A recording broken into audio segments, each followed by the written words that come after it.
Radio 11Q 104.9 FM presenta ABC Noticias. ABC Noticias, un programa informativo que proyecta y propone alternativas y soluciones innovadoras para el sector agropecuario, social, económico del país, impulsando una verdadera revolución agraria junto a Emilio Espinosa Alburquerque. ABC Noticias. ABC Noticias. Bienvenidos.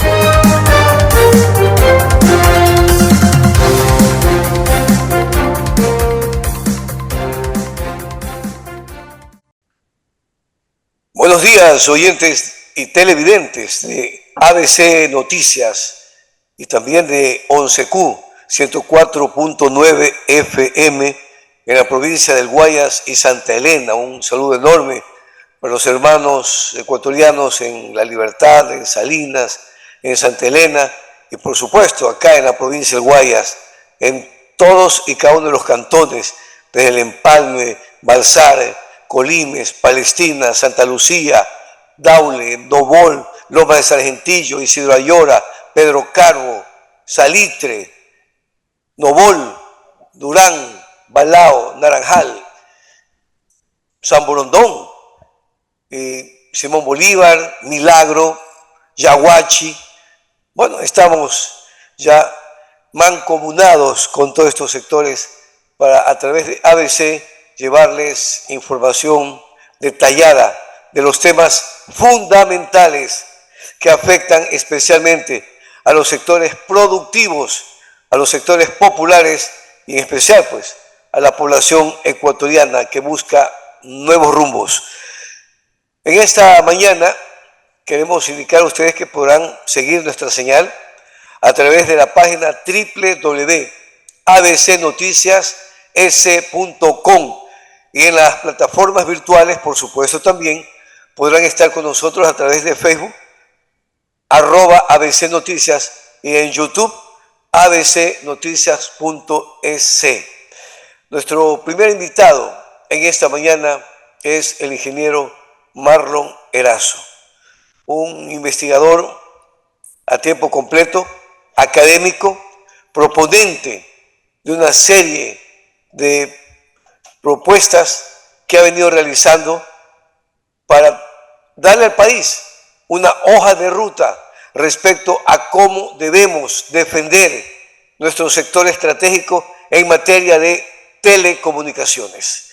Y lógicamente eso lo ha conllevado a dialogar con distintos sectores para buscar crear precisamente un marco de unidad y de proteger el sector estratégico del país. Por eso, en esta mañana está ya con nosotros el ingeniero Marlon Erazo. Marlon, un gusto enorme. Sabemos las últimas semanas su labor que tiene que ver con la defensa también del oleoducto de crudos pesados, el tema relacionado ya con los 20 años que se cumplieron para que el OCP pase a ser administrado por el ministerio respectivo y por Petroecuador y los bemoles que se han dado en las relaciones con el gobierno actual. Marlon, bienvenido. ¿Qué tal? Buenos días. Muchas gracias. Quisiera empezar por el final de la etapa en que nos encontramos. Hemos madurado una lucha, como tú bien lo dices, que nació por el efecto de un profesional y grupo de profesionales que se formaron en telecomunicaciones por allá por el 95 y que en esa época, con la ayuda de aquel gobierno, Sixto Durán, Alberto Ajic, pudimos implementar ciertas mejoras en lo que había la empresa de telecomunicaciones del país de esa época.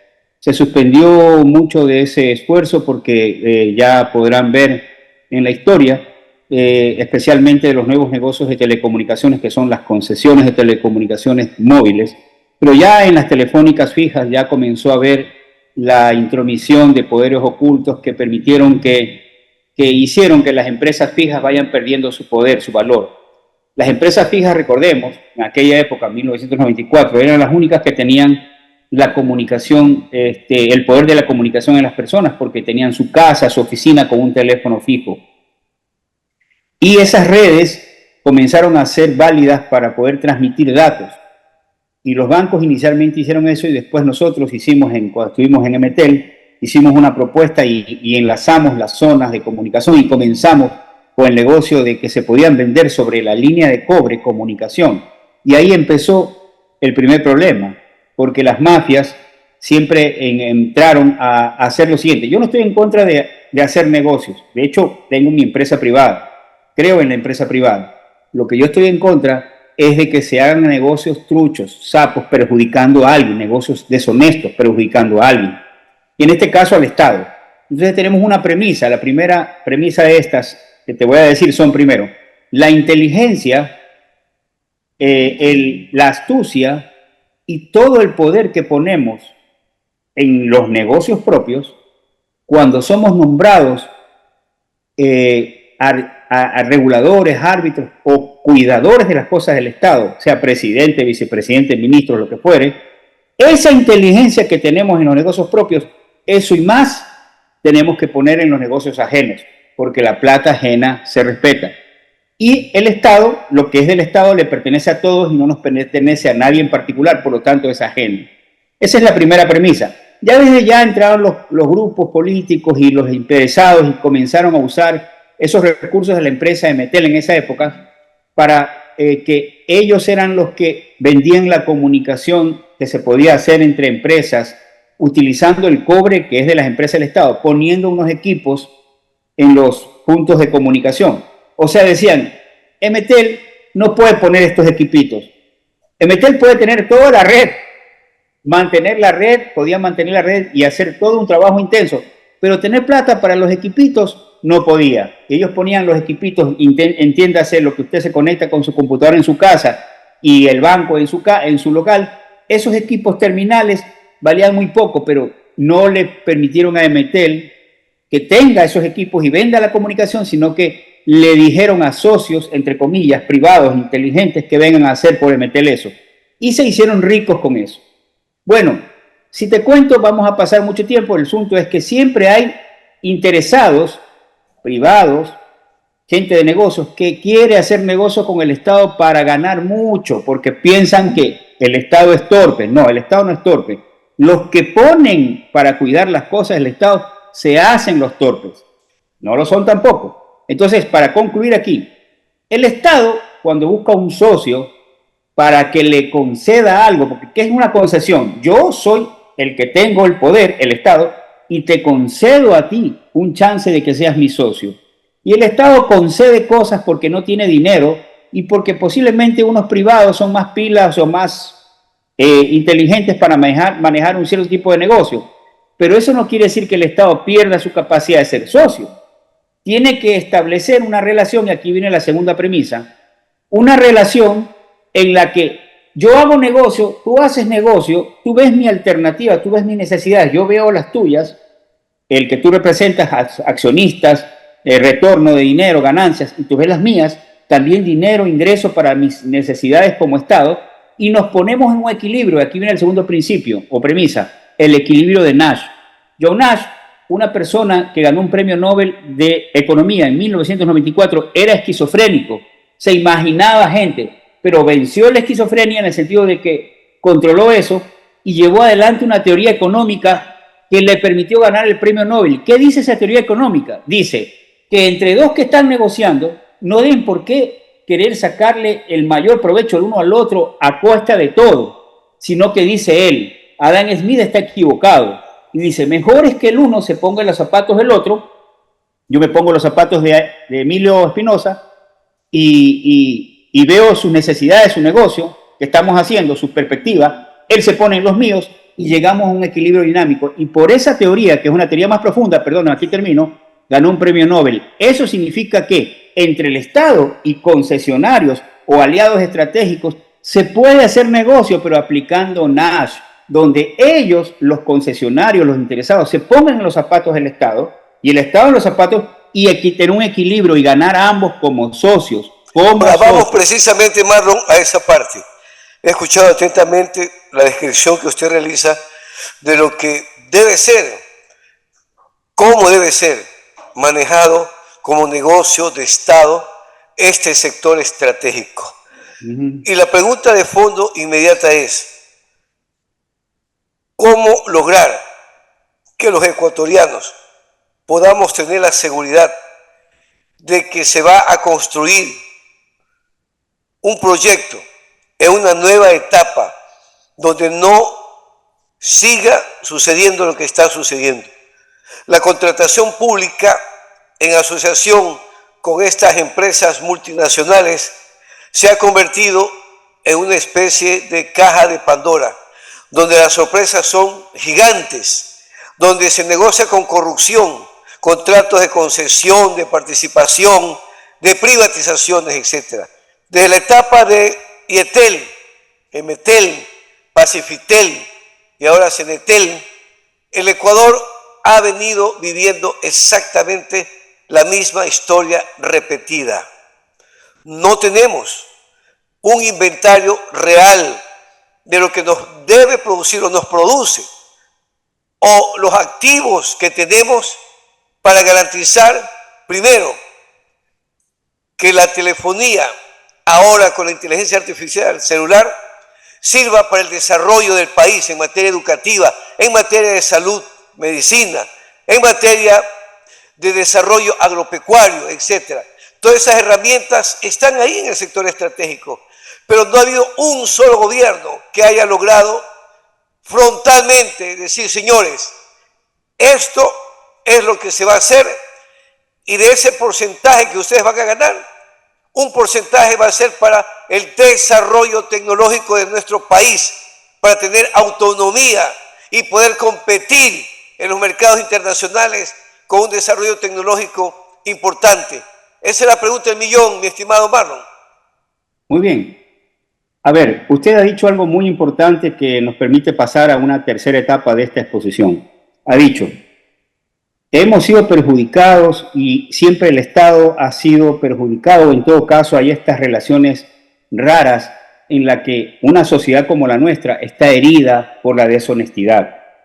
Y aquí viene la tercera premisa. Esto es 80% sudar y 20% soñar. Es decir, no es soñando y hablando cosas bonitas que vamos a solucionar, escucho candidatos, y que hay que solucionar así, asado y cocinado con palabras. Esto es sudando 80% y soñando un 20%, poniendo los pies sobre la tierra. Y la primera cosa que desde nuestro punto de vista aportamos, el grupo ECUS, que es el grupo ECUS, Ecuatoriano, Ecuador Comprometido, Unido y Solidario, un grupo de profesionales que yo lidero y que está en este tema de traducir lo que se llama la inteligencia colaborativa. A ver, ¿qué significa eso? Somos un país y una sociedad herida por la deshonestidad. Celebramos al que gana mucho con zapada, con estrategia negativa, cuando perjudican al otro, qué bien, el otro fue tonto y tú fuiste inteligente, qué bueno que estás en el gobierno, ya mismo vas a sacar unos contratazos. Y siempre celebramos eso. De hecho, le digo otra cosa que me preocupa y me apena. El mundo periodístico de investigación, así como la gente que está en la investigación, gana premios y es celebrada, y casi tuvimos un presidente por dedicarse a la investigación de las cosas truchas, de los negociados, de las acciones delincuenciales. Aquí, o sea, sus esfuerzos, sus neuronas, su creatividad para escribir un documento, para descubrir algo, lo ponen para descubrir las zapadas, las cosas negativas, las cosas oscuras, Panama Papers, etcétera, etcétera, de nuestro el que fue candidato Fernando Villavicencio, por ejemplo, ¿no? Y ahora que veo los premios son por encontrar zapadas, y en otros lados los premios son por descubrir nuevas cosas positivas para la sociedad. Le doy el ejemplo en mí mismo. 2009 yo hice mi tesis, que es el producto de este proceso que estamos poniendo a consideración y que lo resumo ya rápido. Descubrí que las telecomunicaciones en celular habían sido perjudiciales para el Estado en la primera concesión por $4.000 millones. ¿Por qué? Por acción del mismo Estado que cambió los contratos en su contra. Adjudicó y luego cambió.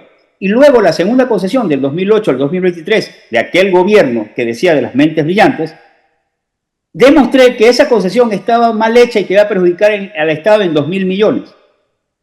Y lo que yo dije es, como estas demostraciones son tan reales, voy a hacer un modelo de control para que cada año se corrija. Yo estaba en el 2009, cada año se corrija y no haya estos perjuicios.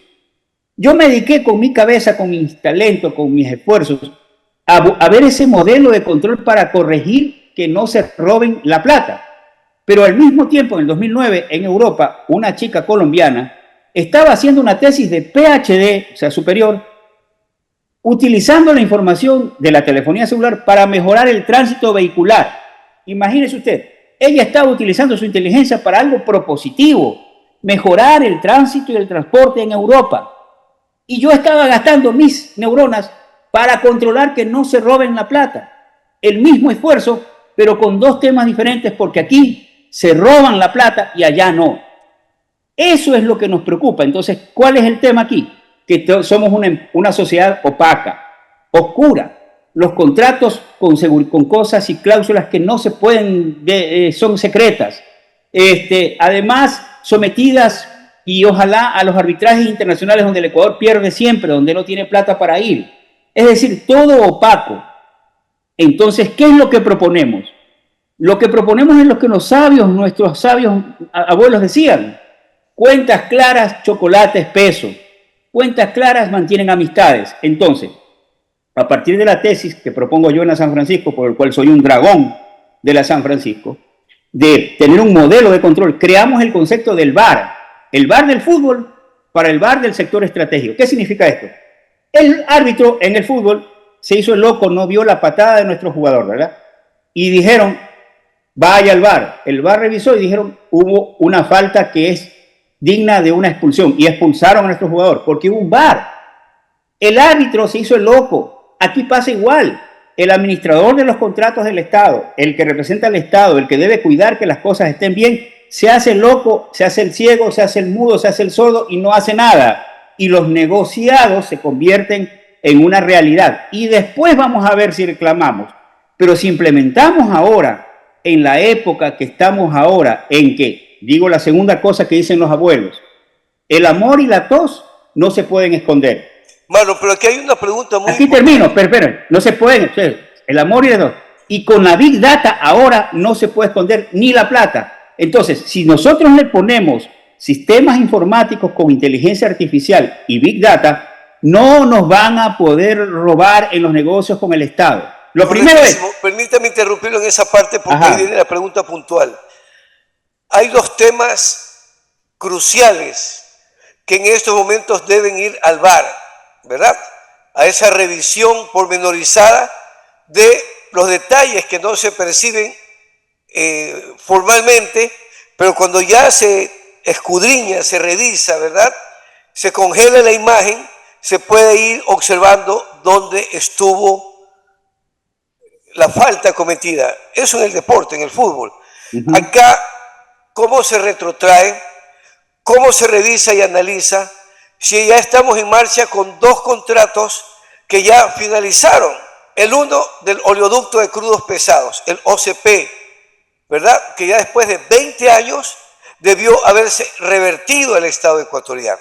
Y el otro contrato que ya después de un quinquenio, de igual manera, finalizó y tiene que ser renovado con las empresas de telecomunicaciones Claro y Movistar. Y es evidente la desproporción que hay entre los ingresos que han llegado al país a través de explotar este recurso estratégico, ¿verdad?, del espacio radioeléctrico, con los recursos que estas empresas sacan del Ecuador. ¿Cómo va a funcionar ese VAR en la práctica? Para en estos momentos que está por firmarse, el tema lo tienen a escondidas prácticamente, no se sabe cómo son los detalles. En ambos casos solo hay ciertas declaraciones de que están tratando que posiblemente se alarguen los acuerdos hasta revisar bien los contenidos del contrato, etcétera. Pero el VAR que ustedes tienen puede ayudarnos a señalar qué están haciendo con nuestro recurso estratégico. Bueno, aquí hay que entonces hacer un señalamiento siguiente, una aclaración. Lo primero es que si es 80% sudar y 20% soñar, le pongamos la inteligencia a los contratos que hay que firmar y saber si hay que firmar con los mismos de siempre, para el cual tienen que entrar las autoridades, Fiscalía, Ministerios, Contraloría, Procuraduría, porque tienen que entrar esas autoridades a revisar lo que se ha hecho, pues. No han entrado a revisar. En el caso del OCP, ya pasaron los 20 años, tiene que revertirse el Estado, está en el contrato y no se ha revertido. Y se ha renovado ese contrato prorrogado hasta que decidan, en las mismas condiciones en que existía. Pero ¿cómo va a ser las mismas condiciones si ya el tubo, el oleoducto, ya es del Estado? Ya no le pertenece al que hizo la concesión. Él cobraba una participación por transportar ahí porque ponía el tubo, pero el tubo ya es del Estado. Entonces ya se podría haber prorrogado, pero no con las mismas condiciones. Y si se hizo eso, entonces la Fiscalía, la Contraloría y la Procuraduría, que son los organismos que tienen que entrar, deberían estar revisando eso. Ahora, ¿qué pasa entonces ahí? Acuden los grupos de ciudadanos en la inteligencia colaborativa a vigilar los expertos. Entonces, los expertos en petróleo y en oleoducto deberían estar atentos y participar de este concepto de inteligencia colaborativa y participar para construir el VAR y decir, aquí está pasando esto, y mostrarlo a todo el mundo, y mostrarlo a la Fiscalía, y mostrarlo a la Contraloría, y mostrarlo a la Procuraduría. Porque así es que si el VAR no se ve, si el VAR no se fabrica, no va a existir, no se ve. Pero cuando el VAR se lo muestre y se diga con claridad de que han pasado 20 años y el oleoducto ya es del tubo, es del Estado, no pueden renovar en las mismas condiciones, ya podría estarse estableciendo un presunto delito de peculado. ¿Por qué? Porque está recibiendo la empresa que tenía el oleoducto el mismo valor por cada barril transportado que cuando el oleoducto le pertenecía a la empresa, ya no le pertenece. En telecomunicaciones, si la Contraloría General del Estado en el 2013 hace un estudio, un análisis, un estudio, un examen especial y hace un informe donde ratifica lo que yo dije en el 2009 y dice que hay un perjuicio de cerca de 1.869 millones de dólares entre las dos concesiones, y dice que hay que renegociar en el 2013 y no le hacen caso, eso debe revisarse antes de la negociación, pues, antes. Y la gente que no quiere revisar eso, el ministro, el CONATEL y todos los responsables, deben ser llevados a examinar sus conductas en la Fiscalía General del Estado, porque son los que tienen que cuidar eso. Ahora, el colectivo que tiene que cuidar eso son todo el resto de nosotros que tenemos que involucrarnos en esto para participar de lo que estamos diciendo y mostrar el VAR y decir, esto es lo que ha sido el perjuicio con el Estado. No se puede negociar con ellos. ¿Quién ha dicho que hay que renegociar? Yo no puedo renegociar con los mismos que se han beneficiado de un perjuicio que yo mismo me hice, pero se han beneficiado. Los 1.879 millones que dice la Contraloría que hubo un perjuicio, ¿a dónde fueron? Al bolsillo de los otros, pues, y no al Estado. Entonces, no puedo negociar con ellos directamente. El Contralor y el Procurador tienen que hablar. Y la señora fiscal también tiene que hablar ante una notis criminis, que significa esto que está sucediendo. En ese papel, ¿cuál ha sido el rol de la Asamblea Nacional? ¿Cuál ha sido el papel que ha jugado la Comisión de Soberanía, la Comisión de Fiscalización, la comisión que tiene que ver precisamente con el manejo del ministerio respectivo de estas áreas, etcétera, en la Asamblea Nacional? ¿Han avanzado hacia allá? ¿Hay informes? Porque ya vamos a cambiar de gobierno próximamente, o quizás se reelegirá al mismo gobierno, pero sobre las negociaciones de estas dos áreas tan importantes, estratégicas para el país, no se conoce exactamente cuál es el activo, cuál es el pasivo, cuánto podemos rescatar ahora que tanta plata hace falta al país, cuánto podemos mejorar los ingresos y mejorar la inversión en este sector de telecomunicaciones, que es imprescindible para el desarrollo del país, igual que en el tema del OCP, Marlon. Verá, es nuevamente complejo y multiplicarse y opinar sobre la parte política, pero me voy a permitir opinar desde el punto de vista de un técnico, ¿verdad? No porque me niegue a la política, sino porque ya es muy claro. Cuando ya algo es muy claro, es tan obvio, a veces no resulta obvio, porque dicen el pez es el último en enterarse que el agua existe, el pez, porque el agua está alrededor de él todo el tiempo, es el último en enterarse que el agua existe. Estamos en una sociedad tan podrida, tan trastocada, pero sobre todo por la tibieza de las personas que deberían participar. Por eso yo le digo a los millennials, centennials, X, Y, Z generación, este baby boomer de última desembarque les dice a ustedes, a los dragones de la San Francisco, a los tortugas ninja de la SPOL, a los llamas valientes de la Chimborazo, de la SPOL de Chimborazo, y a las águilas de los cóndores de la ESPE, y a los búhos inteligentes de la Politécnica Nacional, les pido que se involucren. ¿Por qué ser espectadores cuando pueden ser protagonistas?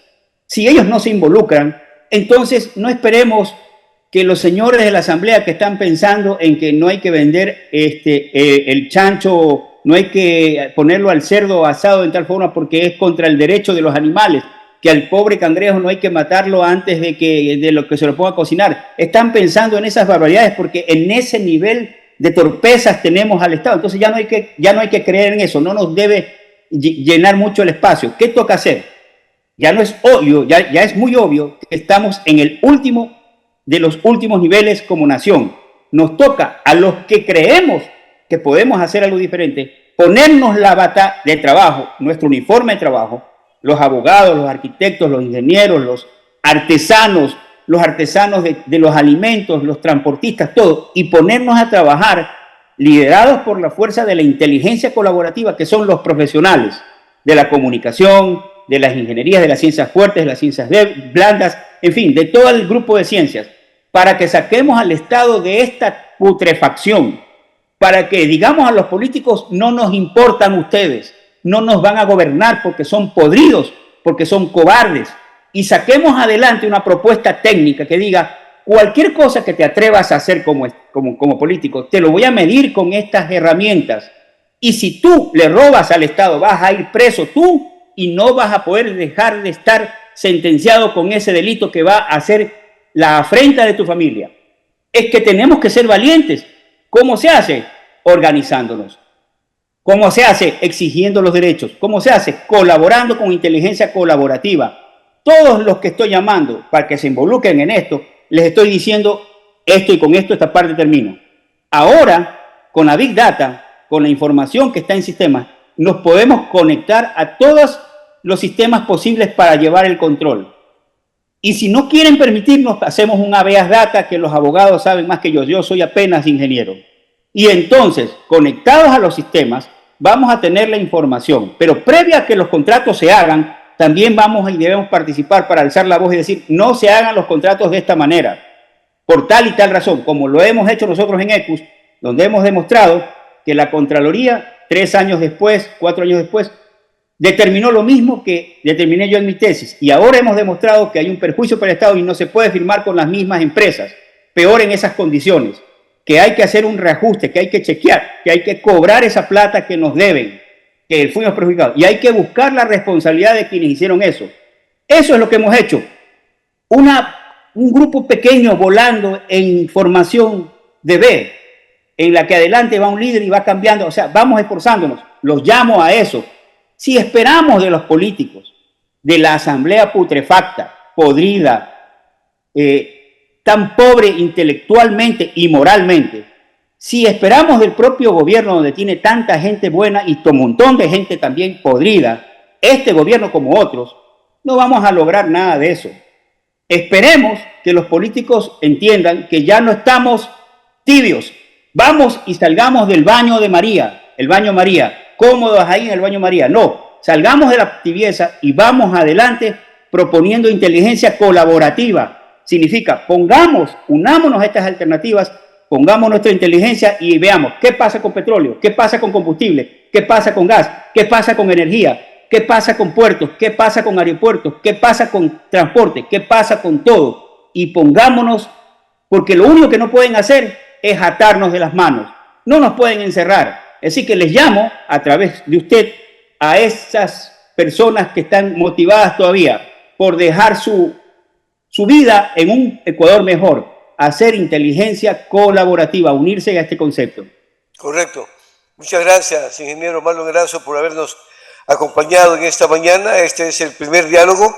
Tendremos la oportunidad de poder mostrarle al país a través de ABC Ecuador Noticias, tendremos la oportunidad de poder demostrar, ¿verdad?, videos, imágenes, estadísticas, cifras y datos para que la población entienda cómo debe defenderse lo más sagrado que tenemos, que son nuestros recursos estratégicos. Muy amable, Marlon, por habernos atendido esta mañana y será hasta una pronta próxima oportunidad. Gracias a ustedes, al Señor nuestro Dios sea la gloria, la honra y el poder. Gracias, Marlon. Buenos días. Bien, luego de ese interesante diálogo con el ingeniero Marlon Erazo, tema telecomunicaciones, sector estratégico del país, vamos con una breve pausa. Recuerden que estamos en Radio 11Q, 104.9 FM, en cobertura de las provincias del Guayas y Santa Elena. Un saludo enorme para todos los distintos cantones de ambas provincias y para la costa ecuatoriana y para todo el país, a través de www.abcnoticias.com. Nos podrán acompañar también en nuestras plataformas virtuales en Facebook, @ABC Noticias, y en YouTube, abcnoticias.es. Una pausa y retornamos. Enseguida regresamos con más información en ABC Noticias. En nuestro programa te informaremos, propondremos alternativas y soluciones innovadoras para los sectores agroproductivo, social y económico del Ecuador, con Emilio Espinosa Alburquerque. ABC Noticias. Retornamos, ecuatorianos, luego de la pausa, recordando a ustedes que estamos en plena transmisión a través de Radio 11Q, 104.9 FM, que cubre el Guayas y Santa Elena, toda la costa ecuatoriana, a través de sus potentes ondas, y por supuesto, en nuestra página www.abcnoticias.com. Podrán seguirnos también en las plataformas virtuales, en Facebook, @ABC Noticias, y en YouTube, abcnoticias.es. Ya estamos de retorno y tenemos como invitado en esta mañana de hoy, martes 13 de agosto del año 2024, al ingeniero Luis López, presidente de la Federación Nacional de Productores Lecheros del Ecuador, FENAPROLE. Hace 2 semanas estuvimos presentes en La Tacunga, en la capital de la provincia de Cotopaxi, en el centro agrícola de dicho cantón, para ser parte de una asamblea organizada por el Foro Agropecuario con la participación de productores de distintas provincias del país y por supuesto con los representantes del FENAPROLE. Ahí se habló de propuestas sobre una agenda productiva agropecuaria. Se urge, se indica que el Ecuador debe volver la mirada al campo.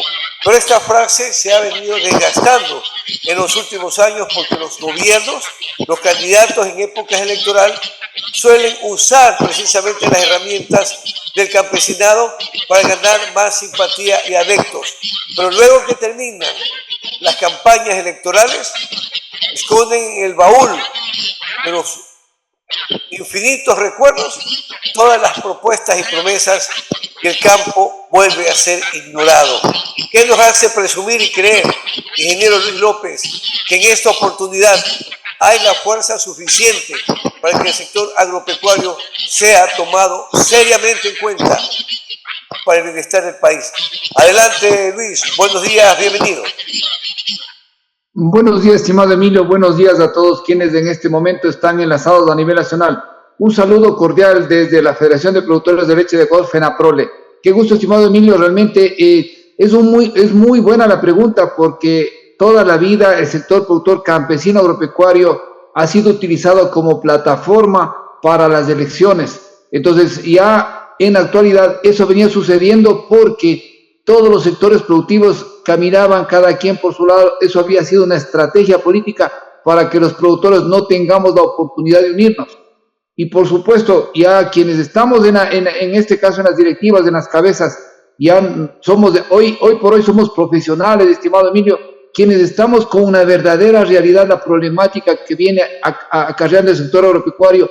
Y esta vez, no solamente estamos del sector lechero, sino también nos hemos unido maiceros, arroceros, bananeros, cacaoteros, papicultores, lecheros, ganaderos, es decir, todos los frentes productivos, incluidos fruticultores, Entonces, este es el momento de que la unión de productores a nivel nacional muestre primero la unión que tenemos en este momento, porque las necesidades del sector agropecuario abandonado por todos los años, hemos tenido ministros de ciclo corto y eso le hace un daño terrible al sector agropecuario porque no hemos podido iniciar una agenda, ya que los gobiernos han tenido ministros que han pasado muy poco tiempo en la cartera de Estado. Esto a nosotros nos ha permitido, y esta vez, lograr la unión y establecer un listado de necesidades y, por supuesto, con las respectivas soluciones que vienen desde el mismo sector agropecuario, quienes sentimos del día a día de esta necesidad de una unión, porque somos productores y somos consumidores, estimado Emilio.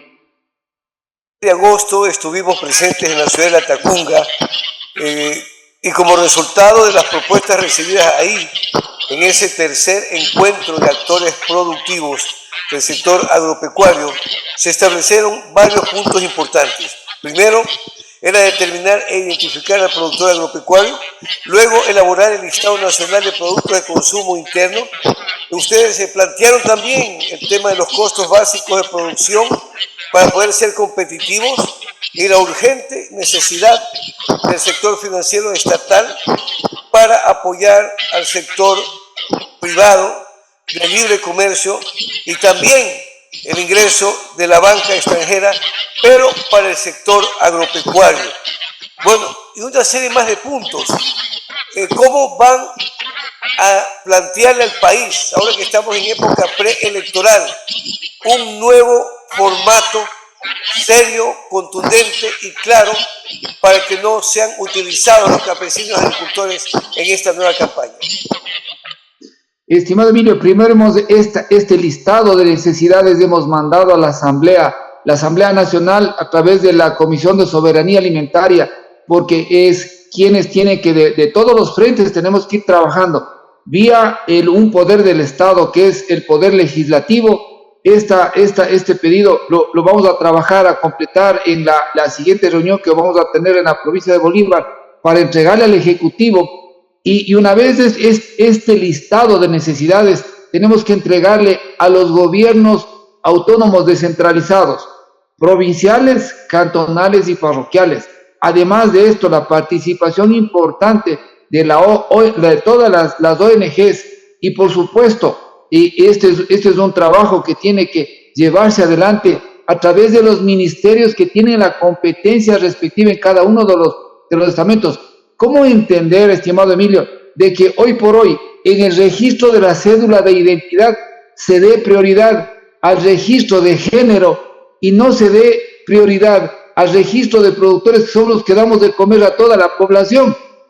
Hablando de toda la población, militares, policías, reos de diversión de género, montubios, indígenas, es decir, toda la población depende del sector productor agropecuario, y que no se ha tomado en cuenta, identificado primero en la cédula de identificación. Eso tiene que ser una prioridad del país. Entonces eso no podemos seguir permitiendo, porque si no constamos lo que somos, dependiendo de, inclusive, tal cual como dice, determinar e identificar al productor agropecuario como tal, de acuerdo a su ocupación, profesión, instrucción, en la Dirección Nacional de Registro Civil, identificación y cedulación, articulado con los datos del SRI, con el RUC correspondiente, Registro Nacional Agropecuario, que permita tener accesos, estimado Emilio, a todos los beneficios tal cual pasa en países desarrollados.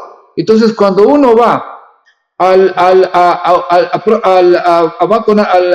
la banca pública, primero tenemos que identificarnos como tal, porque somos con derecho propio productores agropecuarios, y a partir de ahí es donde tenemos que, identificados nosotros, tener acceso de una gran cantidad de beneficios que deberíamos tener. No es posible que uno saca un RUC en el registro de rentas internas y lo primero que hacen es clavarle los impuestos. O sea, a partir de ahí uno tiene que pagar una tasa de impuestos, siendo que nosotros producimos para dar alimentos. Es decir, cuando nosotros perdemos, a nosotros no nos reconoce nadie, es porque no estamos debidamente registrados en la cédula de identidad. Entonces, eso es un primer paso para identificar quién es productor y quién no, estimado Emilio. Hay un tema que me llama mucho la atención, es el punto número 5, ¿verdad? Dice, desarrollo del seguro de riesgo productivo agropecuario privado con el Estado como reaseguro. Es decir, todo crédito agropecuario debe salir, indican ustedes, con seguro de riesgo productivo. Si el cultivo fracasa, el seguro paga.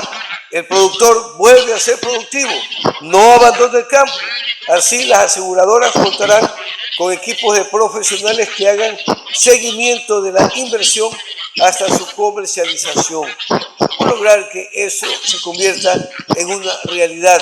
Si hasta ahora, bueno, el Estado también indica que hay las leyes que establecen darle un seguro de protección cuando hay inundaciones, desastres naturales, etcétera. Pero, ¿por qué razón insisten ustedes en ese punto 5, mi estimado Lucho? Estimado Emilio, hay una verdadera realidad que está pasando en el sector rural campesino. Tenemos una migración rural. Los jóvenes ya no quieren quedarse a trabajar en el campo. Quienes nos hemos quedado todavía a trabajar en el campo somos para arriba de 45 años. Es decir, estamos hablando de personas adultas, adultas mayores. Y tomando en cuenta de que la nueva generación, ¿por qué no se queda? Ellos mismos dicen, ¿para qué me voy a quedar si hago una inversión en el sector campesino para la parte productiva? Y si yo pierdo yo. Si yo asumo las pérdidas porque el Estado, el seguro que tiene, estimado Emilio, es pura pantalla, primero como seguro no sirve, porque no está tomado en cuenta todos los productos que nuestro país tiene para la parte productiva. O sea, solamente son tomados ciertos segmentos y ciertos segmentos bajo ciertas condiciones. Entonces, de esa manera, lo único que estamos haciendo es ahuyentando para que nuestros jóvenes no se queden. ¿Qué planteamos nosotros con esto? Que para reactivar el sector agropecuario, estimado Emilio, se reactiva con dinero. Sin dinero, estimado Emilio, ni a la esquina, y hablemos bien claro. Entonces, ¿qué decimos nosotros? A ver, los chicos ahora quieren regresar a trabajar en el campo. Perfecto. ¿Cómo se trabaja el campo, estimado Emilio? Con crédito, sin crédito no vamos a hacer nada. Entonces, todo crédito productivo tiene que salir respaldado por un seguro de riesgo productivo. ¿Qué está pasando en la actualidad? La gente que perdió el tema del maíz, llega una aseguradora del Estado solamente para la foto, 2, 3, justifican y les justifican y les devuelven el dinero, y el resto no consta para nada, porque, estimado Emilio, muchos de los campesinos que ya son adultos mayores, primero no tienen acceso a créditos, estimado Emilio. Es esa gente la que está trabajando, no tienen acceso a crédito, tampoco tienen acceso a seguros, no tienen ni seguro social campesino. Entonces el sector agropecuario está realmente abandonado. Por eso decimos nosotros, ahora, a ver, entonces la nueva generación, para que se quede en el sector agropecuario, se queda con dinero a trabajar con nuevos modelos de negocios, pero ese crédito tiene que ir respaldado por todo. Hay una cantidad de seguros en el Ecuador. Hoy se aseguran celulares, se aseguran carros, se aseguran casas, se aseguran todo, estimado Emilio. Y qué raro que en el Ecuador no se asegura el sector productor agropecuario, ni el seguro ganadero funciona. Entonces, ¿qué decimos nosotros? Si algo pasa con la producción y el productor quiebra, el seguro paga, y de esa manera el productor no se queda abocado en una central de riesgos en donde es un don nadie, estimado Emilio. Eso hay que cuidar, por eso la gente se está yendo del campo. Problemas que atraviesa el sector agroproductivo del Ecuador, si bien es cierto, con diferentes especializaciones, temas, actividades, hay ciertos hilos comunicantes entre ustedes. El día jueves 8 de agosto estuvo aquí en Guayaquil presente el ministro de Agricultura, Danilo Palacios Márquez. A través de 11Q y ABC Noticias, nuestro reportero, nuestro corresponsal enviado, nos compartió las informaciones y además un documento que entregaron al ministro un grupo de productores arroceros acá de la provincia del Guayas, de las zonas de Daule, de Santa Lucía, etcétera. de la Asociación de Productores Agropecuarios Nueva Esperanza, de Corno Arroz, de Corcón, de Intiagro, de FOSAC, de Azoinarroz y de APAR. ¿Qué decían ellos? Que en las últimas semanas son testigos de una preocupante situación caracterizada por la especulación en los precios, por la disminución de la producción, por propagación de bacterias, por los efectos del cambio climático. Piden urgente que se establezcan mecanismos de regulación de precios, que se implementen inmediatamente bodegas de campo, que se facilite el acceso a créditos y seguros agrícolas, lo que ustedes piden, que se fomente la investigación y desarrollo de variedades resistentes y que se brinde asistencia técnica a los productores. Es como escucharon ustedes. La pregunta del millón es, ¿qué pasa que no se pueden unir todos los sectores productivos del país? Porque estas políticas de regulación, control, asistencia, respaldo, tienen que ser definitivamente parte de la política de Estado en el manejo del sector agropecuario, mi estimado Lucho. Aquí hay, buena pregunta, estimado Emilio. A ver, aquí hay tres sectores importantes que hay que identificar: al sector productor, a las cadenas y a la parte de comercialización. El sector productor definitivamente depende de la cadena productiva, y en este caso quienes ponen los precios son los comerciantes. Entonces, muchos gremios tenemos nosotros en donde se han apoderado del sector de los comerciantes, de los intermediarios, y entonces ellos tienen capacidad económica como para mover a la gente y poder acercarse al gobierno, y claro, por supuesto, quieren poner un valor. A nosotros en el tema de la leche ya nos pasó eso hace tiempos, y por eso es que tuvimos que sacar una ley de la leche para poner en toda la cadena, para identificar los puntos críticos y poder poner los verdaderos costos de producción. Todo tiene un costo, cierto es, pero tiene que tener un costo moderado, en donde todos ganemos. El ganar es de todos, pero no podemos tener un quintal de arroz en la sierra de $65, mientras al productor se le paga 30. Eso no es justo. Nosotros ya acabamos de hacer esta demostración en donde la comercialización de productor a productor es importante establecer esta cadena. Entonces, ¿qué decimos nosotros? En esta parte, lo que nosotros planteamos es que tiene que haber la feria de comercialización de productor a productor, con valor agregado, con marca propia, un día en la semana, porque ese es nuestro derecho. Si ya tenemos una identificación que nos permita identificarnos como productores, que tengamos acceso a los mercados. Voy al siguiente ejemplo, estimado Emilio. Quito tiene 3,5 millones de habitantes y solo tiene un mercado mayorista. Y este mercado mayorista es de dueños de puestos. O sea, cuando uno llega con el producto, lo único que va es a entregar el producto a estos intermediarios. Ellos le ponen al productor el precio. Aquí se paga por un saco de papas X cantidad y no le paga a nadie. Nadie le paga un centavo más. Acá pasa exactamente lo mismo en Guayaquil, con el mercado de transferencia, donde llegan todos los productos, ¿verdad?, obligatoriamente por disposición de la municipalidad, etcétera, para de ahí repartir, vender, de tal manera que los dueños de las tiendas van hacia allá y el producto del valor que llega encarecido 3 veces más al consumidor, Lucho.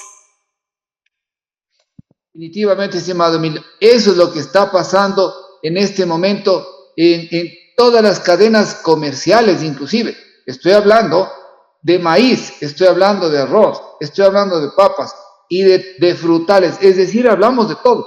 ¿Qué decimos nosotros? Es momento de institucionalizar la feria de comercialización de productor a productor, es decir, un solo día en la semana, porque no podemos salir todos los días. Que sea el día sábado desde las 8 de la mañana hasta la 1 de la tarde, en un sitio definido donde entremos con nuestro carnet de productor a vender directamente y que los compradores puedan venir directamente a hacer las compras. Restaurante, hotelería y las amas de casa puedan comprar. Primero compran producto fresco, le compran al productor y de esa manera la canasta familiar baja. Evitamos esta intermediación que lo que le hace daño terrible al país. Porque nosotros hemos visto, estimado Emilio, en nuestro delante, cuando hemos ido a vender papas, nos pagan, por poner un ejemplo, $10 del saco, y en nuestro delante venden en $20 se ganan el 100% en menos de 10 minutos, sin ellos invertir nada, sino que son los dueños de los centros de comercialización. Así no podemos seguir, estimado Emilio. Eso pasa en el país. Bien, para finalizar, mi estimado ingeniero Luis López, presidente de la Federación Nacional de Productores Lecheros, ¿cómo está el tema de la comercialización, producción de los lecheros en el país? La leche es uno de los factores básicos y fundamentales para la alimentación de la población, pero ustedes, los que la producen, ¿verdad?, los que tienen que cuidar el ganado, sus pequeñas fincas, etcétera, y madrugar, son los que abastecen de cerca de 6 millones de litros diarios de leche a los ecuatorianos. ¿Por qué razón no pueden en todos los hogares consumir leche en el país? ¿Es tan difícil? ¿Está tan lejos esa meta, Lucho? Ahí, muy buena pregunta. Ahí en el sector productor lechero está pasando algo importante y hemos trabajado en campo, y cuando trabajamos la ley nos dimos cuenta de lo siguiente. Cuando hemos reunido a 150 productores para preguntarles quién consumió leche líquida hoy en la mañana, de los 150 alzaban la mano 4. Asustados, ¿por qué no consumen? Porque ellos dicen, ya todos los días pasamos con la vaca, ordeñamos la leche y le vemos la leche todos los días, y ya no nos crea esa necesidad de consumir leche. Digo, bueno, entonces alcen la mano los que están consumiendo yogur. Alzan todos, estimado Emilio. ¿Cuál es el mensaje? Ellos no consumen leche líquida directa, pero sí están consumiendo yogur. Entonces, el siguiente paso que estamos haciendo nosotros es que se produzca yogur desde los campesinos para autoconsumo, yogur sin sabor. Y este yogur sin sabor, porque en el país tenemos una gran cantidad de frutas de temporada, se puede el yogur sin sabor licuar con fruta de temporada y tendríamos la alimentación, porque no puede ser que nos esté pasando que somos productores de alimento y tenemos desnutrición. O sea, hay algo. Lucho, ¿cuánto les están pagando a ustedes los industriales por cada litro de leche allá en el norte del país? 45 centavos, estimado Emilio, mientras que los mismos productores compramos el litro de yogur en 2,50, que es el más barato. Normalmente se paga $4. Entonces, lo que hay que hacer es la reconversión. Está rogando que compren la leche a 45 centavos y nosotros mismos vamos a comprar el litro de yogur, vamos a comprar en $3 o $4. Entonces, eso hay que cambiar. Esa matriz estamos trabajando para que eso cambie en este país. Lucho, entendemos que en la Tacunga se indicó que habrá una nueva agenda productiva agropecuaria en la provincia de Bolívar. ¿Cuándo va a ser y qué temas se van a tratar allá? Nos parece muy importante el trabajo que está realizando el Foro Agropecuario y ustedes, los auténticos productores agropecuarios del país. Estimado Emilio, la siguiente agenda está planificado para mediados del mes de septiembre. Vamos a realizarlo en la provincia de Bolívar, porque definitivamente más los documentos que hemos logrado desde todos los sectores, la necesidad urgente es que los sectores se diferencian, estimado Emilio, costa, sierra y Amazonía, norte, centro y sur, es decir, las realidades siempre son diferentes en este país. Por lo tanto, ir apilando las realidades y las condiciones. La provincia de Bolívar es una de las provincias con menos desarrollo agropecuario en el país, versus ciertas otras provincias que han logrado más. Entonces, por eso es que vamos a sentarnos en la provincia de Bolívar, porque tiene un potencial enorme. No es posible que produzcamos maíz en la zona de Bolívar y hayamos bajado la producción y la gente haya dejado de cultivar, cuando el maíz de tostado que estamos consumiendo en este país es maíz importado de Perú, estimado Emilio, y pagando $130 por quintal, cuando podríamos trabajar en la provincia de Bolívar. Y de esta manera pasa lo mismo con el frijol, pasa lo mismo con la alberja, pasa lo mismo con la zanahoria blanca. Entonces, ¿qué decimos nosotros? Necesitamos que la provincia de Bolívar sea visible de hoy en adelante. Tiene un potencial enorme, en donde se va inclusive a implementar ya plantas, con el apoyo de empresarios, se van a implementar plantas de procesamiento, porque la provincia de Bolívar se lo merece. La provincia de Bolívar necesita esta parte importante de tecnificar y empezar para mejorar la vida de nuestros campesinos, estimado Emilio. Muchas gracias al ingeniero Luis López, presidente de la Federación Nacional de Productores Lecheros del Ecuador. Vamos con una breve pausa, ecuatorianos. Recuerden que estamos siendo transmitidos por radio 11Q 104.9 FM para la costa ecuatoriana desde Guayas y Santa Elena, y también, lógicamente, a través de www.abcnoticias.com, la página web en vivo que ustedes pueden seguir, y también en nuestra plataforma virtual en Facebook, @ABC Noticias, y en YouTube, ABC Noticias EC. Muchas gracias. Volvemos en un minuto. Enseguida regresamos con más información en ABC Noticias.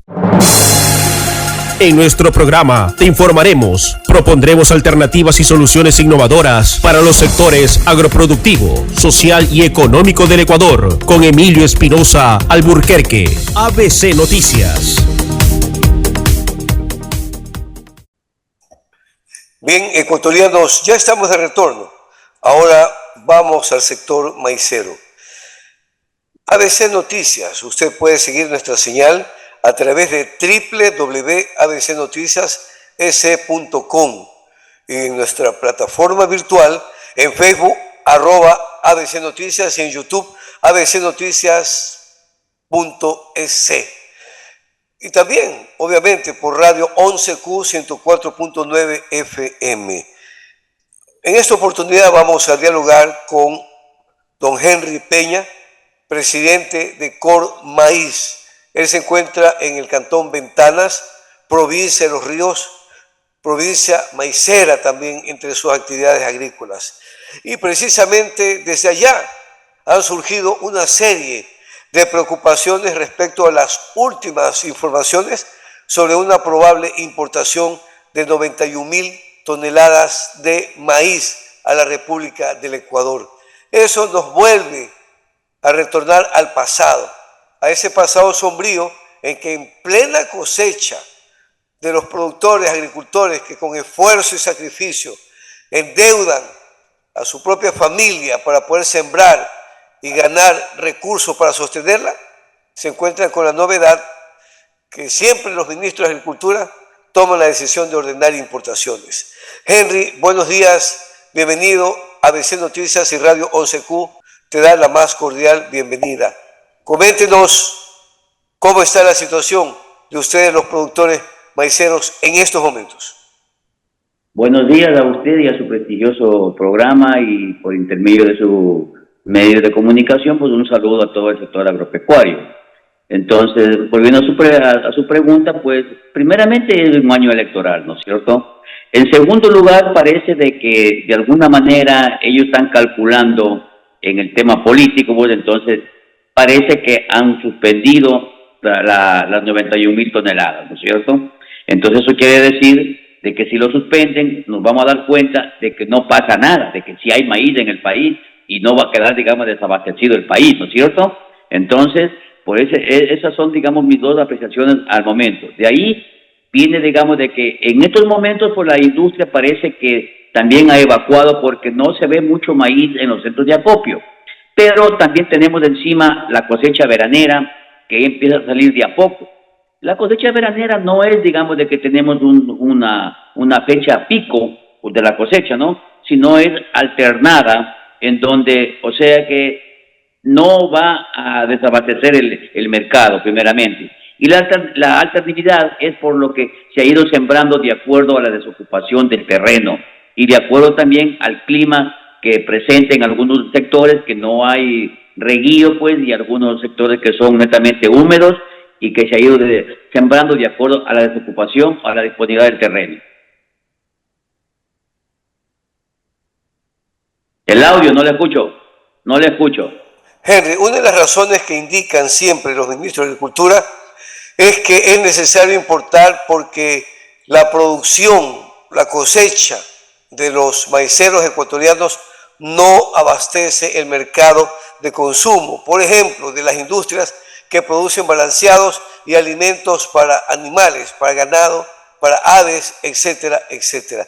Y que por esa razón es necesario importar para poder equilibrar el consumo. ¿Es verdad aquello? Primeramente, el país no ha dejado de sembrar las 250.000 hectáreas al año que se siembra.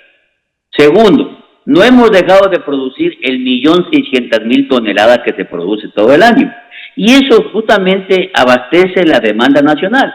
Si la industria consume 1.100.000 quintales mensual, entonces usted haga la matemática y automáticamente tenemos los 12 meses calendarios del año abastecimiento. Por eso le decía, y quiero que la gente que me escucha y usted, de que en realidad hoy tenemos la prueba. Como no se importó, porque es un año político que se le iba a bajar votos al presidente, ¿no es cierto? Entonces, hoy, primeramente han evacuado el maíz, han comprado las industrias. Segundo, no hay maíz en esto, me refiero a Ventanas, aquí cerca, como se dice, por Mocache. Lo que sí debe estar, digamos, un poco con abastecimiento sería Manabí y Loja. Y la cosecha que se viene encima, como es más arriba de Quevedo, todo eso ha dado, digamos, de que inclusive el mercado se establezca económicamente, en precio. Entonces, si no ha pasado nada en esta vez, entonces ya no tienen ellos el cuento del gallo pelón de siempre, de que están desabastecidos. ¿Por qué? Porque hay una programación de compra anual, la industria, ¿ya? Ellos lo compran mensualmente y semanalmente van retirando, digamos, de los centros de acopio. Entonces ellos tienen su programación y ellos deben tener un stock de no menos de un mes, 2 meses, o sea, de inventarios, ¿no es cierto? Entonces, y ahí con eso llegamos prácticamente a la cosecha del otro año. En este caso, digamos, hacen un inventario hasta el mes de diciembre. Y en el mes de diciembre, digamos, nos reunimos, hacemos consejo consultivo, revisamos cómo está, digamos, la evacuación del grano, cómo estamos de maíz, y ahí se ve que si falta, podemos autorizar una importación de lo que falte hasta el 28 de febrero, que es lo que dice el reglamento de comercialización, que puede llegar el último barco. Pero en estos últimos tiempos, de estos gobiernos, no han respetado nada. Primeramente, el Consejo Consultivo le reúnen cuando les da la gana, cuando quieren. No es así. Es justamente al inicio, al fin de la cosecha, y al mismo tiempo programar para el próximo año, a ver, digamos, con qué precio sembramos, si nos conviene o no. Eso se lo hace en la última semana de noviembre o en la primera semana de diciembre, todos los años. Eso dice el reglamento. Entonces, como antes, sí, dígame. Sí, una inquietud. El precio actual que está rigiendo, entendemos que son precios que se establecen también en especie de regulación con el Estado, etcétera. ¿Cuál es el precio actual en que se está comprando el quintal de maíz? ¿Y qué grado de humedad se establece? Porque de eso depende también que el productor pierda o gane, ¿verdad? Luego de cosechar. Bien, en estos momentos, como el maíz estaba un poco, o sea, no evacuaban de los centros de acopio, entonces la especulación tendió a subir. Llegó hasta los $20, pero que vende el comerciante hacia las industrias. Entonces, y el agricultor está recibiendo más o menos 18.50, 18.80, como sale de la mata más o menos ahora en el invierno, más o menos como de unos 28, 29 grados, ¿no es cierto?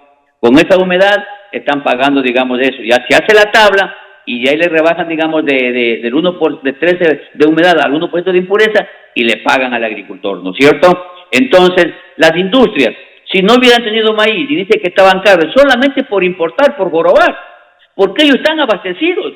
Ellos se han comprado, y los que no han comprado, salados. Lo que pasa es que querían de que el maíz no se dispare tanto, y como ellos no, supuestamente no han comprado y quieren comprar, pero eso es mentira. Todos tienen sus inventarios llenos.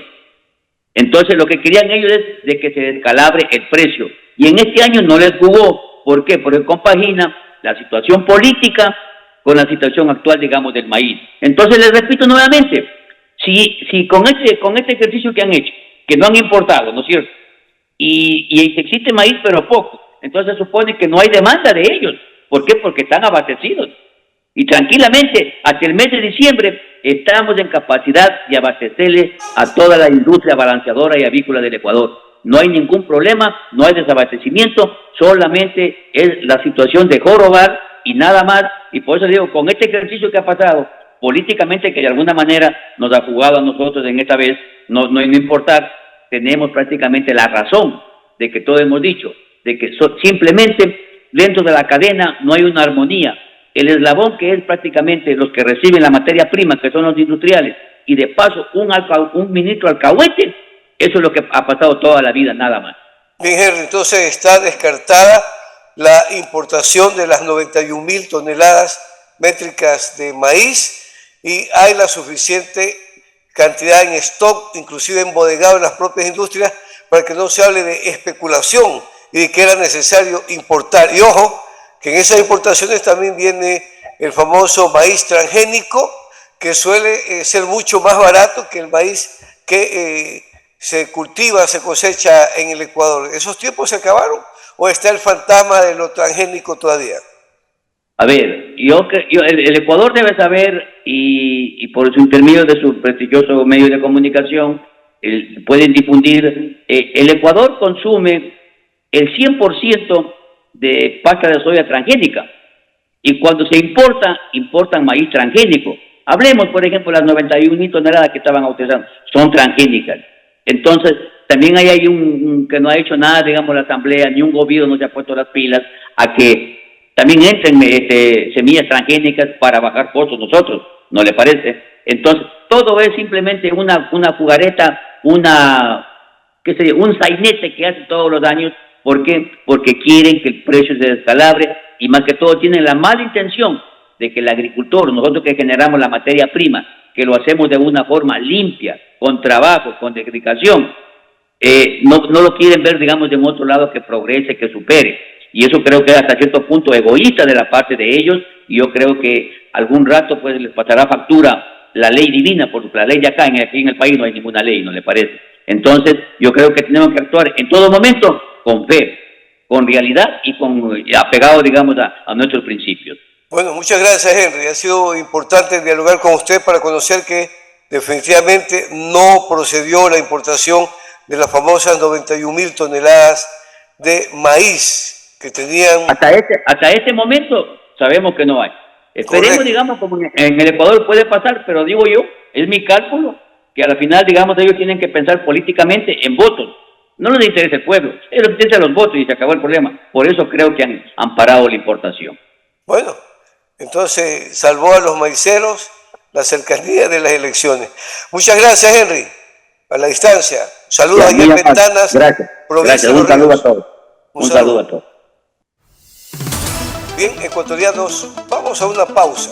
Gracias por estar con nosotros a través de Radio 11Q 104.9 FM y seguir la señal de radio y televisión de www.abcnoticias.com. Recuerden que también hay plataformas virtuales que ustedes pueden seguir en Facebook, @ABC Noticias, y en YouTube, abcnoticias.es. Retornamos luego de un momento. Enseguida regresamos con más información en ABC Noticias.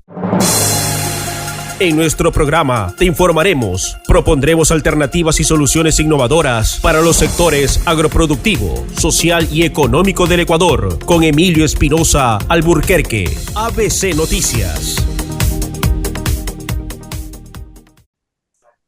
Bien, oyentes de ABC Noticias y de Radio 11Q 104.9 FM, recuerden que nos pueden seguir ustedes en www.abcnoticias.com y en Facebook, @ABC Noticias, y en YouTube, abcnoticias.es. En línea directa ya tenemos hoy, martes 13 de agosto del 2024, al ingeniero Jorge Martínez, secretario general de los trabajadores eléctricos de la provincia de Pichincha. Ingeniero, llegó la barcaza, pero también llegaron los apagones. Qué coincidencia, en Pascuales, como decimos acá en la costa ecuatoriana.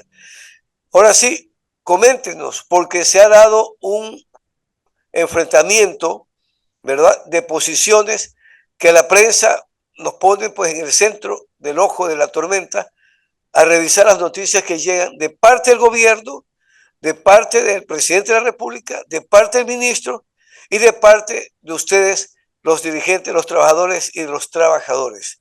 En la mitad de ese escenario ya han habido caídos, destituidos del propio gobierno. la situación actual, ¿cuál es realmente? Ingeniero, bienvenido, buenos días. Buenos días, Emilio. Un saludo a todos los seguidores de estos prestigiosos programas. Yo quiero comenzar señalando que hace pocos días hemos hecho un pronunciamiento nacional advirtiendo a la comunidad que es posible que se venga un incremento tarifario, primero.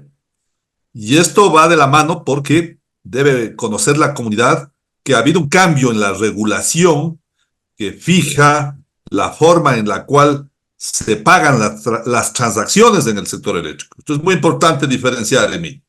Ahora, ese cambio, ingeniero, perdón que lo interrumpa porque usted acaba de poner el dedo en la llaga. Vendría un nuevo pliego tarifario, aumento en las planillas de luz. Mire, con un cambio. ¿Cuál es ese cambio? Mire, lo que estoy diciendo es que esta va a ser una consecuencia obvia. ¿Por qué? Porque en la industria hay tres actores: la generación, la transmisión y la distribución. Y obviamente entre estos actores hay varios participantes. Hay generadores privados, hay generadores públicos y fundamentalmente las empresas distribuidoras son un monopolio estatal por mandato de la Constitución. Entonces, estas transacciones se pagan en función de los recursos que las empresas distribuidoras recogen de los ciudadanos. Hoy se ha cambiado la prelación. Se ha puesto en primer lugar el pago a la generación y transmisión privada. ¿Qué significa? Que del dinero se tiene que distribuir y pagar primero la generación privada. Entonces, si la generación en el país en promedio estaba en el orden de 3.5 centavos de dólar y hoy hemos tenido que realizar importaciones a Colombia, recuerde usted, de hasta 60 centavos de dólar el kilovatio hora. Estamos por arrancar una barcaza que dicen de 14 centavos de dólar.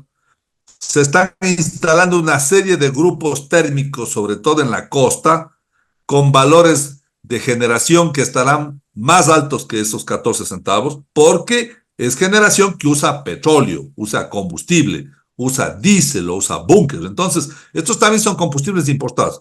Entonces, el problema es que si teníamos 3.5 centavos y vamos a tener producto del estiaje y de esta generación cara, al final, a las empresas distribuidoras, a la CNEL, a las empresas eléctricas, les va a ir faltando el dinero, porque como van pagando primero a los privados y entonces sus recursos al final se van quedando, ¿no? Esto es como que usted empieza a repartir, ¿no es cierto?, con prioridad el dinero.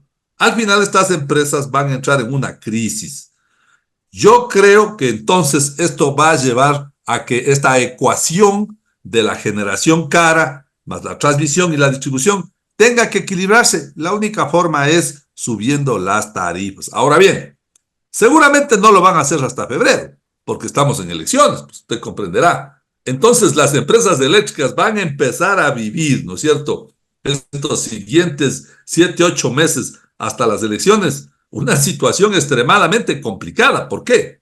Porque además de que si usted les quita este poco excedente que sirve para la inversión, para el mejoramiento de la calidad del servicio. ¿Por qué? Porque en una empresa se pagan sus costos de operación de mantenimiento, pero también se tienen que cambiar los transformadores, pues se tienen que mejorar las redes, se tienen que mejorar la iluminación. Entonces ese dinero ya no va a existir. Correcto, pero en esta partecita, qué bien que haya tocado ese tema de la inversión para el mantenimiento. ¿Qué pasa con el mantenimiento, reparación de las centrales hidroeléctricas? Porque hace unos meses atrás que hubo ya apagones, se dijo que el problema era el estiaje, la acumulación de desechos, etcétera, que por ejemplo conspiraron contra el abastecimiento normal de Coca-Cola Sinclair y luego también el abastecimiento para las otras centrales. Luego San Pedro abrió la llave y apareció nuevamente el nivel de agua necesaria para que puedan moverse las turbinas, pero obviamente vinieron también desechos, palos, troncos, lodo, y se dijo que estaba a punto de colapsar ya nuevamente la principal central Coca-Cola Sinclair. ¿Qué ha pasado con las inversiones en esas áreas? Habrá necesidad entonces de que se llene de barcazas esta república ante la no inversión adecuada en el mantenimiento de estas plantas hidroeléctricas que existen. A ver, primero tratemos un poco de ubicar los conceptos bien, Emilio.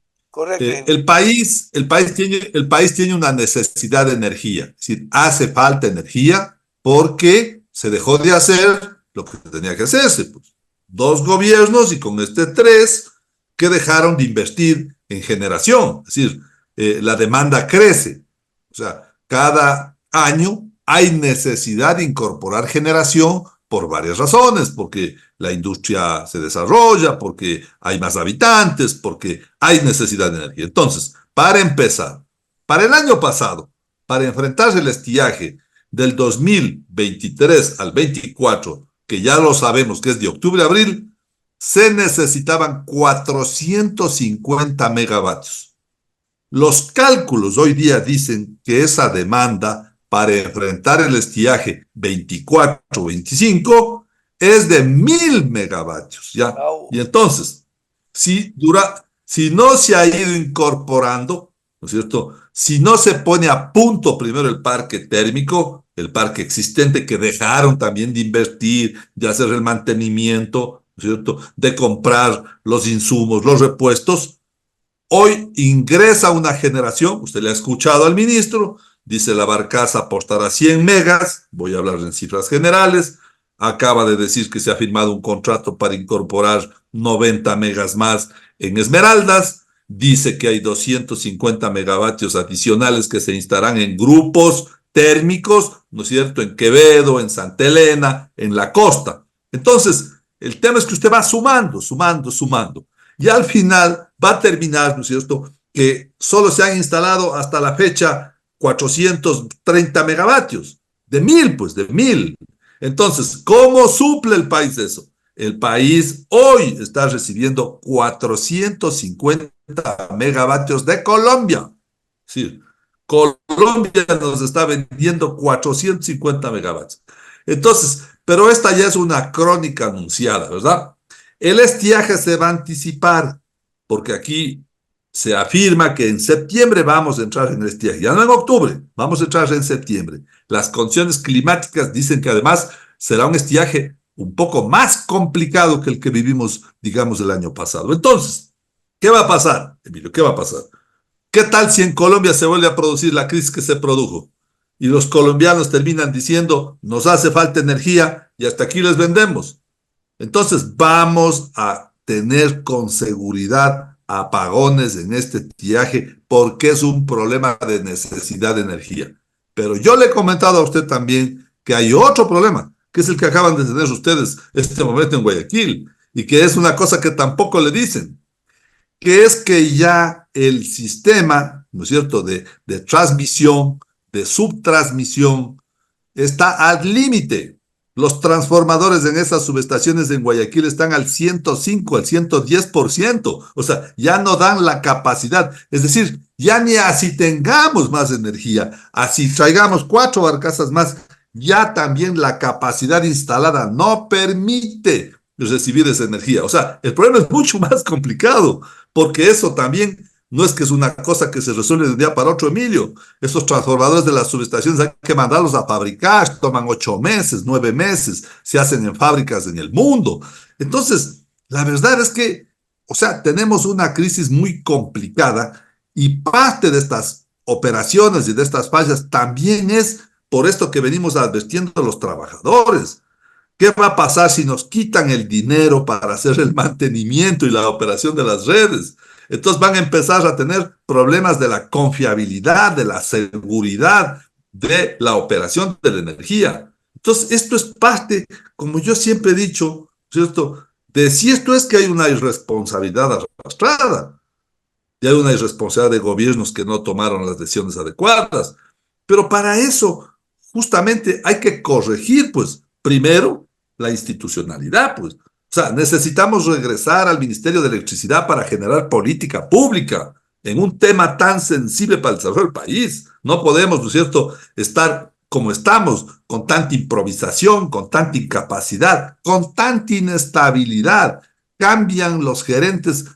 Oiga, yo en la empresa eléctrica Quito llevo teniendo en este año 4 gerentes en 8 meses. 4 gerentes. 8 gerentes en 2 años. ¿Cómo pueden administrar tan irresponsablemente unas empresas de esta naturaleza? Y esta es la consecuencia. Entonces, concluyo con esto, Emilio. ¿Por qué le van llevando al límite, ¿no es cierto? Van tomando estas decisiones que aparentemente se vuelven, digamos, patrióticas, necesarias, porque es que hay que hacer que los privados vengan y pongan energía. Los privados vienen a hacer negocios, pues. La energía, ¿no es cierto?, es un bien público, es un servicio público, porque así dice la Constitución. Y precisamente los constituyentes en aquella época pensaron en esta definición porque hay que garantizar a los más pobres el acceso a un servicio público de esta naturaleza. Entonces, cuando van deteriorando lo público, ¿qué van haciendo? Entonces van generando estas ideas de la privatización. O sea, esto también es parte de una estrategia para irnos llevando, ¿no es cierto?, a desacreditar lo público, y obviamente la salida será siempre empezar a proponer temas de privatización. Entonces yo creo, Emilio, que lo que se viene, sobre todo, ¿no es cierto?, para el país, en términos de un estiaje más complejo, si no se siguen adoptando medidas que, claro, le van a costar al país esta irresponsabilidad. Porque si nosotros pagábamos un promedio de 3.5 centavos y terminamos pagando 30, 40, de algún lado va a salir la plata, pues. A alguien le van a quitar el dinero con el objeto de resolver esta crisis. Y si no, tendrán que trasladar a la tarifa. Porque ¿cómo equilibran esta generación cara? Pagando una tarifa distinta, pues. Y entonces así, como así mismo, recuerde usted, nos mintieron, pues. ¿Qué dijo el presidente? Yo no voy a subir los combustibles, y aquí subieron los combustibles. Yo le voy a poner plata a los ecuatorianos, y estamos pagando un IVA del 15%. Entonces, las tarifas es un tema más temprano que tarde, demorado un poco hoy día por el tema electoral. Nosotros vamos el día miércoles a una movilización nacional. Los trabajadores eléctricos vamos a estar en Quito, convocados, obviamente hay que entender las condiciones obvias, logísticas, pues viene gente de Loja, viene gente de Azogues, de Cuenca, del norte del país, del Carchi, pero vamos a hacer una movilización el día miércoles, precisamente rechazando esta resolución que cambió la prelación y que está privilegiando la generación privada, que además, como hemos dicho, es una generación de lucro. O sea, nosotros la movilización va a ser, ingeniero, la movilización va a ser nacional.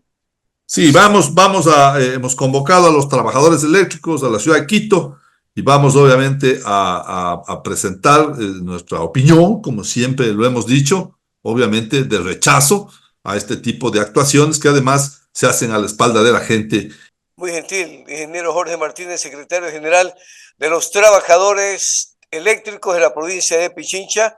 Acaban de anunciar, ecuatorianos, que el día de mañana, miércoles 14 de agosto, estarán realizando jornadas de protestas a nivel nacional frente a la crisis que vive el sector eléctrico. Darán a conocer su criterio y posiciones. Muy gentil, ingeniero. Será hasta una próxima oportunidad. Buenos días. Bien, ecuatorianos, hemos llegado a la parte final. Esperamos haber aportado en esta mañana, desde muy temprano, levantar la conciencia en este país de que es necesaria la unidad, pero no la unidad basada en intereses individuales y egoístas de aquellos grupos que quieren pescar a río revuelto. Es la unidad de nosotros, los pobladores, los habitantes, los comunicadores, que no caemos en la seducción, ¿verdad?, de los grandes poderes económicos en este país, sino que enfrentamos la verdad con ustedes, con los protagonistas, que son los que dirigen los sectores estratégicos de esta república. Muchas gracias. Ha sido Radio 11Q 104.9 FM, llevando sus potentes ondas en las provincias de Guayas, Santa Elena y para toda la república en sus redes sociales. Y de igual manera, ABC Noticias. Recuerden, abcnoticias.s.com, y a través de Facebook usted puede seguirnos en @abcnoticias y en YouTube en abcnoticias.es. Será hasta el día de mañana. Buenos días. Esto fue ABC Noticias, un programa informativo que proyecta y propone alternativa y soluciones innovadoras para el sector agropecuario, social y económico del país, impulsando una verdadera revolución agraria. Te esperamos mañana junto a Emilio Espinosa Alburquerque por Radio 11Q 104.9.